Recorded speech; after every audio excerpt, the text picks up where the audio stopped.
à tous mes compatriotes d'ici et de la diaspora. La République démocratique du Congo ne pliera pas. La République démocratique du Congo ne reculera pas. Je ne vous abandonnerai jamais. J'en fais ici le serment. Le soleil n'a pas cessé de briller sur notre patrie. Ensemble, main dans la main, nous surmonterons cette tempête et nous ouvrirons une ère nouvelle de paix et de prospérité pour les générations futures. Que Dieu bénisse la République démocratique du Congo.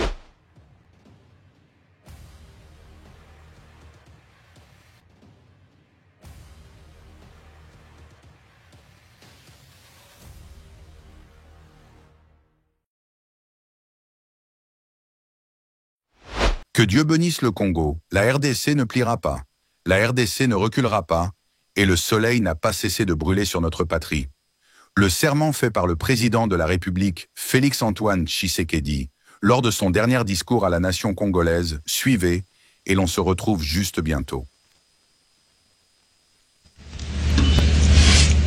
Mes très chers compatriotes, en ces instants critiques pour notre nation, je m'adresse à vous avec la gravité et la solennité qu'impose la situation. L'Est de notre pays, en particulier les provinces du Nord Kivu, du Sud Kivu et de l'Ituri, fait face à une aggravation sans précédent de la situation sécuritaire. Les forces de défense du Rwanda, en soutien de leurs marionnettes du M23, poursuivent leur entreprise terroriste sur notre territoire, semant la terreur et la désolation parmi nos populations. Je partage avec vous la douleur et l'indignation face à ces attaques barbares. Ces actes ne sont pas seulement une attaque contre la République, mais une offense à l'histoire et à la dignité de notre peuple. En ces moments difficiles, je vous appelle à la résilience et surtout à la résistance. Face à cette situation, permettez-moi de vous rassurer. Une riposte vigoureuse et coordonnée contre ces terroristes et leurs parrains est en cours. Nos vaillantes forces armées de la République démocratique du Congo, symboles de courage et de patriotisme, sont pleinement mobilisées, prêtes à défendre chaque centimètre de notre territoire. J'ai personnellement convoqué et présidé des réunions de crise avec une équipe restreinte du gouvernement, le haut commandement militaire ainsi qu'une réunion interinstitutionnelle afin d'évaluer les récents développements de la situation et de lever les options pour repousser les agresseurs et reconquérir chaque parcelle de notre territoire. À cet effet, j'ai nommé ce 28 janvier le général-major Évariste Somo Kakule au poste de gouverneur militaire du Nord Kivu pour renforcer la coordination des opérations militaires et restaurer l'autorité de l'État. Parallèlement, nous avons engagé d'importantes démarches diplomatiques, notamment au sein du Conseil de sécurité des Nations Unies, ainsi que dans le cadre du processus de paix de Luanda, auquel nous restons pleinement engagés malgré les obstacles. Nous privilégions la voie du dialogue, mais toujours avec lucidité, tout en restant fermement résolus à défendre notre territoire et notre souveraineté par tous les moyens nécessaires. Mais ce combat n'est pas seulement celui des FARDC. C'est le combat de tout un peuple, le combat de notre identité congolaise, afin de léguer aux générations futures un pays prospère et en paix. À tous nos compatriotes, dans chaque province, chaque ville, chaque territoire et chaque village, ainsi que ceux de la diaspora, sans distinction d'appartenance ethnique ou politique, unissons nos efforts. Apportons un soutien indéfectible, moral et matériel à nos vaillants soldats. Mobilisons-nous comme un seul homme pour défendre notre souveraineté et sauvegarder notre intégrité territoriale. Je suis pleinement conscient des souffrances de nos compatriotes qui fuient les hostilités. le gouvernement est instruit d'activer le plan d'urgence humanitaire pour venir en aide aux déplacés. À vous, habitants de Goma et des environs, je ressens profondément votre douleur, qui est aussi la mienne. Elle traverse nos cœurs et nos âmes en tant que fils et filles d'une même patrie. Mais face à cette épreuve, je vous exhorte à puiser dans cette force intérieure qui fait la grandeur du peuple congolais. Résistez avec courage. Faites preuve de vigilance constante et gardez votre calme malgré l'adversité. Sachez que nous ne sommes pas restés inactifs. Des plans de contingence sont préparés pour assurer la protection de la population civile et prévenir toute escalade de la violence. Les dispositifs de sécurité ont été renforcés pour protéger les zones stratégiques et nous travaillons sans relâche pour garantir le fonctionnement des services essentiels. Je tiens à rendre un hommage solennel à tous ceux qui ont payé le prix ultime dans cette lutte pour notre dignité et notre souveraineté. J'ai une pensée pieuse pour le général-major Peter Chirimwami, gouverneur militaire du Nord Kivu, tombé les armes à la main. Je m'incline avec respect devant la mémoire de tous nos militaires et de tous les Wazalendo tombés sur le champ d'honneur.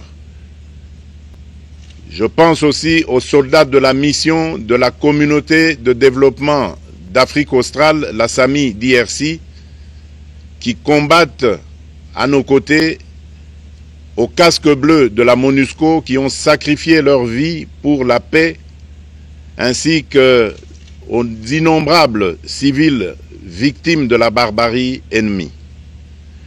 Leur courage et leur sacrifice ne seront jamais oubliés, et nous portons leur flambeau avec la ferme détermination d'achever leur noble combat. Je voudrais ici interpeller directement la communauté internationale et l'Union africaine. Le Rwanda continue de violer ouvertement et sans scrupule les principes fondamentaux de la Charte des Nations Unies ainsi que les accords régionaux. Pire, ces agissements se déroulent dans une impunité totale et ce, avec un mépris manifeste des règles internationales et des valeurs que ces institutions sont censées défendre. Cette attitude arrogante, qui ne cherche même plus à masquer ses forfaits, est une provocation inacceptable à l'égard de notre souveraineté et de la stabilité régionale. La présence de milliers de soldats rwandais sur notre sol, leur soutien politique, logistique et militaire à leur pantin du M23, ainsi que leur implication dans l'exploitation illégale de nos ressources naturelles, nous conduisent tout droit à une escalade aux conséquences imprévisibles, mettant en danger toute la région des Grands Lacs. Votre silence et votre inaction face à la barbarie du régime de Kigali et aux atrocités perpétrées par ses supplétifs sur notre territoire constituent un affront non seulement à la République démocratique du Congo, mais également aux valeurs universelles de justice et de paix. Le peuple congolais prend acte de cette passivité qui frôle la complicité. Soyez sûrs d'une chose, la République démocratique du Congo ne se laissera pas humilier ni écraser. Nous nous battrons et nous triompherons. Congolaises et Congolais, l'heure est certainement grave, mais notre détermination est encore plus inébranlable. Ce moment critique nous offre l'opportunité de montrer au monde ce qui fait notre force, c'est-à-dire notre unité sans laquelle tous nos efforts seraient vains. Je vous appelle à être vigilants, mais à ne pas céder à la haine, aux divisions ou à la violence. Je condamne avec la plus grande fermeté les actes de vandalisme et de pillage qui ont visé certaines missions diplomatiques accréditées en République démocratique du Congo, ainsi que des intérêts privés dans la ville de Kinshasa.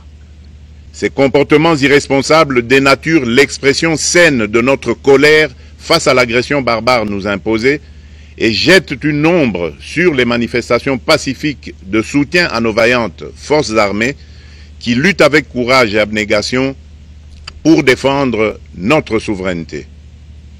Notre engagement doit rester ferme et discipliné.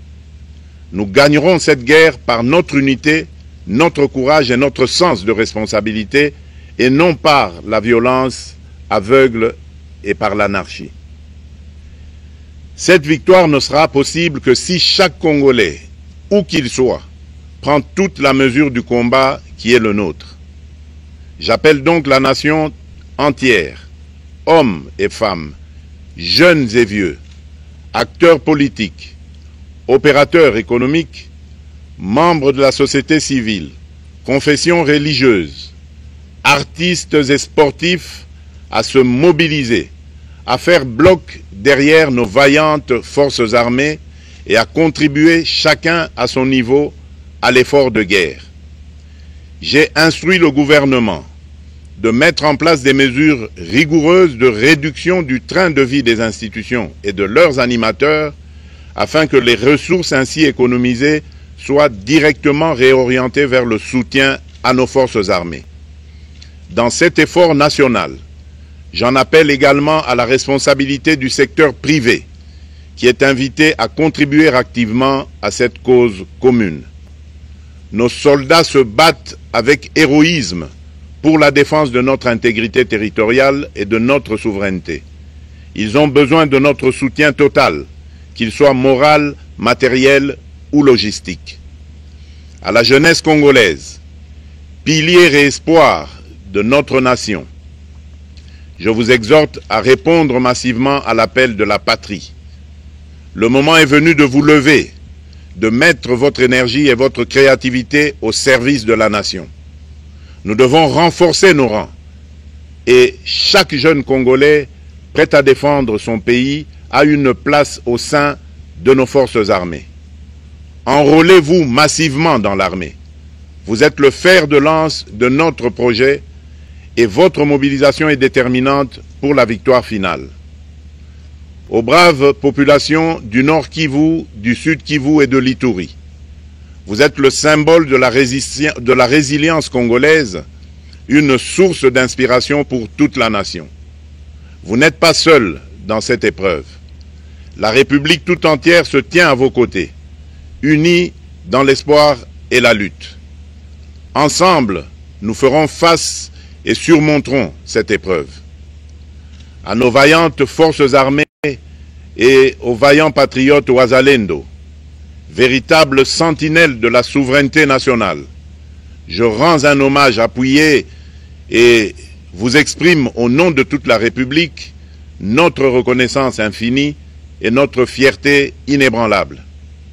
Votre bravoure, votre discipline et votre engagement sans faille inspirent et mobilisent tout un peuple déterminé à défendre son territoire. Sachez-le, la République ne vous abandonnera jamais. Votre combat est le nôtre et vos sacrifices ne seront jamais oubliés. Vous incarnez l'honneur de la nation congolaise. À tous mes compatriotes, d'ici et de la diaspora, la République démocratique du Congo ne pliera pas. La République démocratique du Congo ne reculera pas. Je ne vous abandonnerai jamais. J'en fais ici le serment. Le soleil n'a pas cessé de briller sur notre patrie. Ensemble, main dans la main, nous surmonterons cette tempête et nous ouvrirons une ère nouvelle de paix et de prospérité pour les générations futures. Que Dieu bénisse la République démocratique du Congo et son peuple. Je vous remercie. Cette révélation continue de faire le tour du monde, puisqu'il s'agit justement d'un discours qui éveille la conscience de tous les peuples du monde, en particulier ceux d'Afrique. Lorsque toute la jeunesse africaine se réveillera et connaîtra cette révolution, il sera difficile de continuer à demeurer dans la même situation. Il est vrai que cette allocution ne serait peut-être pas appréhendée par certains peuples. Cette personnalité publique aussi connue par ses différents discours, souvent bouleversants et captivants, il était sans crainte alors qu'il révélait toutes ses vérités devant les médias. Dieu ne connaît pas l'impartialité. Après plusieurs discours révélateurs des hommes célèbres de ce monde et des révélations prophétiques des certains hommes de Dieu qualifiés, ce continent africain ne restera jamais sous le pouvoir des impérialistes. Que pouvons-nous dire après avoir suivi cette révélation ? Si vous n'y avez jamais pensé, l'Afrique doit et est déjà en train de se développer vers l'émergence de l'excellence. Non pas à cause de ces différentes révélations prophétiques qu'il a reçues par des discours de personnalité ou encore par des leaders politiques, mais plutôt à cause de la prise de conscience de ses habitants de pouvoir changer la donne. Vos commentaires sur cette actualité permettent d'approfondir la compréhension des faits, d'apporter des perspectives variées et d'engager le débat public. Les révélations bouleversantes de cette personnalité donneront une nouvelle perspective pour envisager une communauté réussite dans un avenir proche pour les générations futures. Si, comme moi, ce discours vous a été bénéfique, étant qu'un citoyen africain, dans le sens d'éveiller la conscience et de remettre en cause les responsabilités de tout individu des différentes classes confondues, alors faites savoir ce qui vous a de plus maintenu votre attention dans cette allocution. Vos critiques aident à contextualiser l'information, à éclairer les implications et à encourager une réflexion critique. Nous aimerions voir ces genres de discours qui prônent beaucoup plus des valeurs morales dans la vie de chaque peuple, car ils transforment une simple révélation ou information en des connaissances enrichissantes et dynamiques au bénéfice de toute la communauté. Comme nous les savons bien sûr qu'un discours sert à informer, persuader et mobiliser. Il présente des idées, des plans et des politiques pour gagner le soutien du public.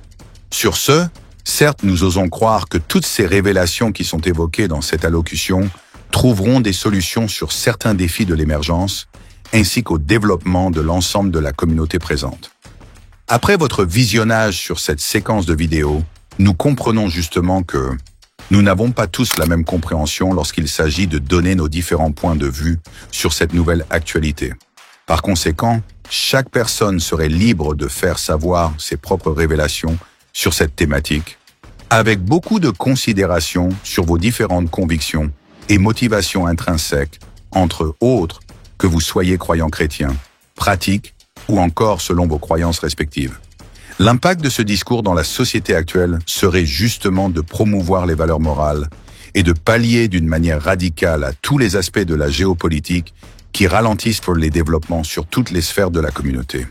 Cependant, la solution à tous les problèmes qui est observée dans de différentes contrées africaines réside donc dans les changements de l'état d'esprit et de l'éveil de conscience qui doivent être appréhendés d'abord en commençant par les autorités jusqu'aux petits peuples, pour qu'ils se mettent sur la voie du développement et constituent les fondamentaux de l'émergence. Le développement en Afrique est donc un processus en constante évolution, avec des progrès et des défis qui varient selon les régions et les contextes locaux. À l'occurrence, nous apprécions beaucoup la création de la nouvelle Alliance des États du Sahel, AES, bien qu'il soit présentement une équipe qui est constituée uniquement de chefs d'État militaires, mais qui ont leur manière de faire les choses, envie de sécuriser l'ensemble de leur territoire, qui ont été confrontés à plusieurs menacés des impérialistes français. Comme a révélé le président panafricain Isidore Thomas Sankara, quand le peuple se met debout, l'impérialisme tremble. Si tous les pays frères trouvent l'idée de rejoindre cette alliance, c'est ainsi que l'Afrique de l'Ouest se détachera totalement des jougs de colons, et tel est le souhait pour les autres pays africains.